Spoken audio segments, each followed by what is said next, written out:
twavuga nkawe mwami waba tukuzaniye ibyuzuye imitima yacu, tukuzaniye ibitwuzuye mwami w'abami. Ndagira ngo usuke umutima wawe imbere y'Imana. Ushobora kumva ibyo mvuga ukabisengeramo, ushobora no kutabyitaho ugasenga ibyawe, ariko fata umwanya. Wowe wabyutse ukava mu buriri bwawe, fata umwanya ubwira Imana ibyuzuye umutima wawe. Fata umwanya usuke umutima wawe imbere y'Imana. Fata umwanya umubwire iby'ukuri birimo. Ese ni amashimwe, ese ni ibigushobeye wazindukiye imbere kugira ngo agutabare, bimubwire byose abasha kubyumva. Uwiteka Mana Nyiringabo, turi imbere yawe mwami w'abami. Ndagushimira ko tuzi mu mazina, nta nubwo twitiranya, nta nubwo turebera mu kivunge, nta nubwo uvuga ngo dore bariya n'abantu barimo basenga. Utuzi mu mazina yacu. Buri muntu wese ni uw'umwihariko mu maso yawe. Buri muntu wese ari special. Buri muntu wese wamuciye mu kiganza cyawe nk'uko ukimanza. Buri muntu wese amaso yawe amuriho, amatwi yawe ari kubyo asaba. Ayiwe, niba ubasha kubara imisatsi yo ku mutwe wanjye, n'iki wayoberwa mu binyobera, n'iki wayoberwa mu birara binshi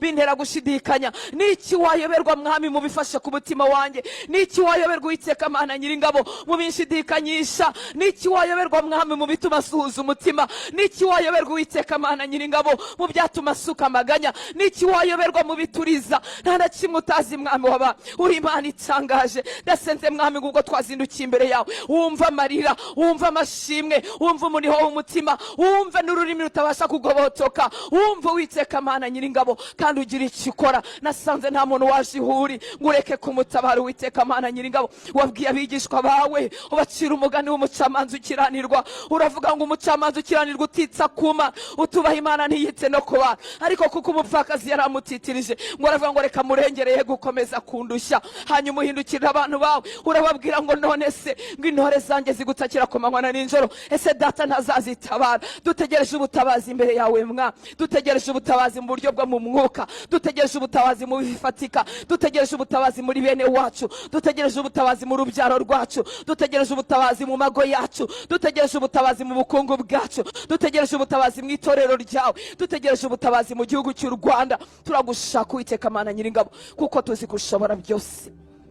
Ushobora byose mwami w'abami, ushobora byose mwami w'abami, ushobora byose mwami w'abami. Abantu bari batsangaye bavuga ku ubwenge bwa Salomo, ariko bavuga ngo uruta Salomo ari ahangaha. Twaje imbere yawe mwami ngo tukuyoboze inzira, utwigisha ubwenge bwo kuba abo tugeneye kubabo. Wigisha abagore ubwenge bwo kuba abagore bameze nk'uko ushaka, wigisha abashaka gucuruza ubwenge bwo kumenya uko bacuruza, utwigisha abavuga butuma ubwenge bwavuga muri iki gihe abantu bagakizwa, wigisha abagabo ubwenge mwami bwo kuyobora amago yabo, wigisha urubyiruko ubwenge buvuye iwawe. Turaje mwami ngo ryajwi ryawe, umuntu ahagaze mu mayira biratazi icyo yakurikizaho, ryajwi ryawe rivugira inyuma yacu, rivugire mu mitima yacu, ritubwire ngo iyi niyo nzira naba ariyo dufata. Mwami, twafashe iyi minsi twazamutse mu cyumba cyo hejuru kugira ngo tukuyoboze inzira itunogeye, twebwe n'abagabo bacu, twebwe n'abagore bacu, twebwe n'abana bacu, twebwe n'abo dusengana, twebwe n'abera. Tukuyoboze inzira idukwiriye mwami w'abami. Asenga ate kugira ngo asame, asenga ate kugira ngo abyare, asenga ate kugira ngo acuruze, asenga ate kugira ngo urugo rwawe rusenyutse rwubakike,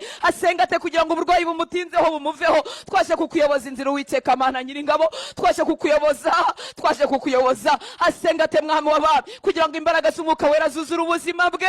Tubwire Uwiteka Mana Nyiringabo, tumenyeshe mwami w'abami. Twazamutse kugira ngo twuzuze imbaraga, twazamutse kugira ngo dutabare jya guhora ku ngoma, twazamutse kugira ngo tukubone mwami w'abami, tukubone Uwiteka Mana Nyiringabo. Twemerera imitima yacu ihure nawe, twemerera ubuzima bwacu buse nk'ubwakozweho nawe, twemerera ubuzima bwacu buse nk'ubwakubonye. Ubuzima bwakubonye burahinduka. Wa mugore wavaga amaraso imyaka 12 amaze kugukoraho, iyo soko y'amaraso yarakamya ako kanya. Hari ibikoreka iyo twahuye nawe mwami w'aba. Utwemerera Uwiteka Mana Nyiringabo, hagira ibizumagara, hagira ibikama, hagira ibyamburwa imbaraga byari byicaye ku buzima bw'abana bawe. Uwiteka Mana Nyiringabo, nawe wakugezeho ngo asubireyo. Ayiwe, ameze nk'uko yaje, n'ababuze kwizera warabatabaye. Ise w'umwana w'igicuri yaravuze ngo nyiza kwizera, kuko yarakubajije